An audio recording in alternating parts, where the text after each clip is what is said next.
Ako si Corporal Jilindi Cadorna, 30-year-old.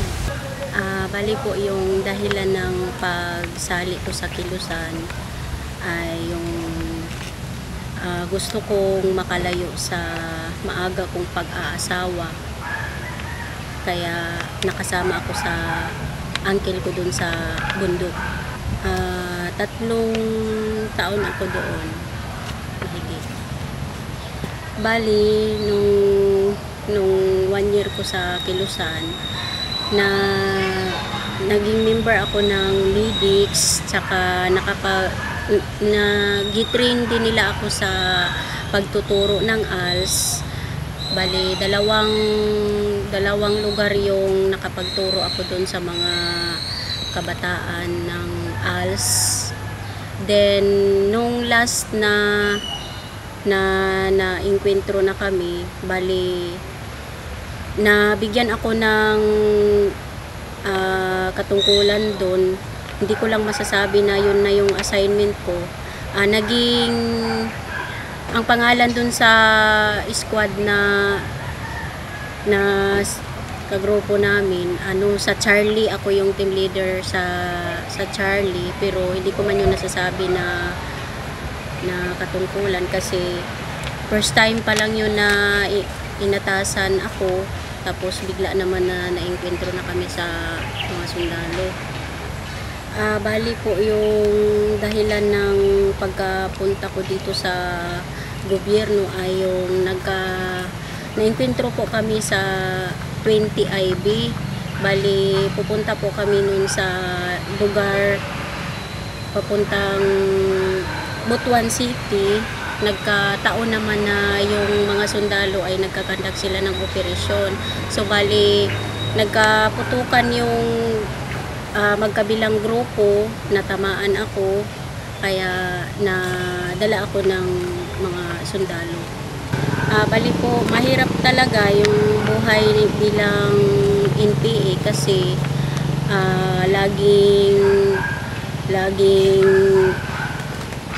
lakad ng lakad, kung saan napupunta. Minsan walang kinakain, kulang ng tulog, walang kasiguruhan yung buhay, hindi alam kung ano yung bukas, kung ano lang yung binibigay ng commander na instruction, yun lang din yung ginagawa namin hanggang maghapon, buong gabi, naglalakad pa rin. Minsan lang kami maghinto sa isang lugar, kinabukasan, aalis na naman. Tapos, pag makapunta kami sa barangay, kami doon, magkanda kami ng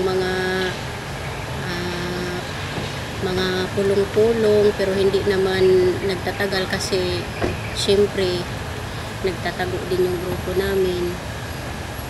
Yung pinakamahirap lang doon kung may mga bagyo, dahil wala kaming bahay na matutuluyan, dahil nga yung tinutulugan namin ay duyan lamang, tsaka shower curtain lang yung pang atip namin sa katawan namin. So talagang mahirap, lalo na kung magkasakit kami, wala man lang mga gamot na maibigay sa amin. Lalo na kung operasyon, ang hirap, wala kaming kinakain. Ang makikita ko talaga dito na malaki ang aking pasasalamat sa 20 IB dahil dun sa pagkakuha sa akin sa enkwentro, nagkaroon ng liwanag ang aking buhay, na kabalik na ako sa gobyerno, wala na akong kinakatakutan. Kumbaga, may direksyon na yung buhay ko. Yung mga magulang ko, malaya ko na silang nakikita. Kumbaga, masarap talaga ang buhay dito sa demokrasya.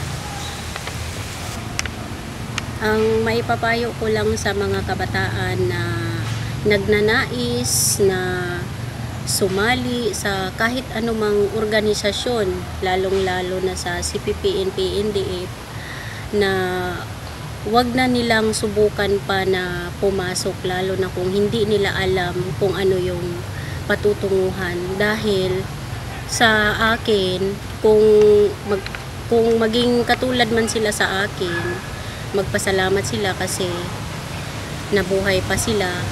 Paano kung pagsali nila doon, mamatay sila dahil sa engkwentro? Kasi naman, yung mga kabataan na pumapasok dyan, ginagamit lang sila. Ginagamit ang kanilang katawan, ang kanilang karunungan para lumaban sa ating gobyerno. So walang magandang patutunguhan yun dahil kung pumasok ka dyan, buhay ang kapalit.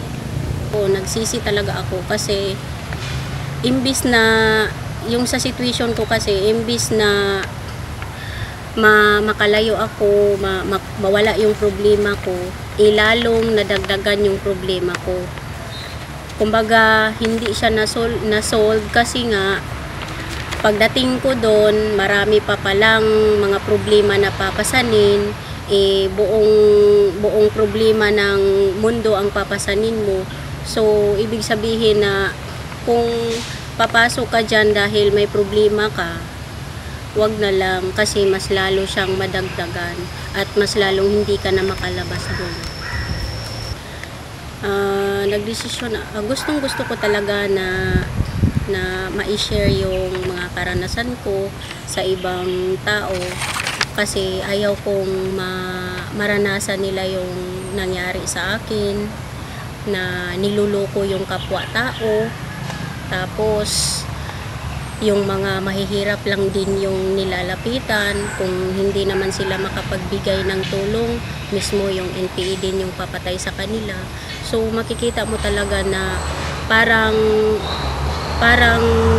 tayo-tayo lang yung gumagawa ng problema sa mga mahihirap, lalong pinahirapan ng NPA ang mga mahihirap.